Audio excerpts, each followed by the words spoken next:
শুক্রবার মানেই যেন হচ্ছে বাঙালির জন্য একটা ছুটির দিন, যেদিনে মানুষ অনেক বেশি বেশি কাজ করে থাকে, বিশেষ করে বাঙালিরা।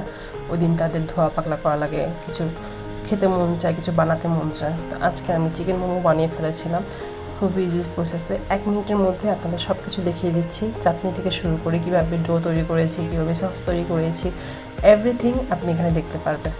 আমি প্রথমে পিস বানাতে চেয়েছিলাম এইভাবে, বাট হয়নি। পরে আমি কুচি কুচি করে লম্বা করে বানিয়ে ফেলেছি, খুবই সুন্দর হয়েছে। আপনারা যদি দেখেন তো খুবই টেস্টিও হয় খেতে। যদি ফুল রেসিপি চান তাহলে আমাকে অবশ্যই জানাবেন, আমি চেষ্টা করব ফুল রেসিপি আপনার সাথে শেয়ার করার জন্য।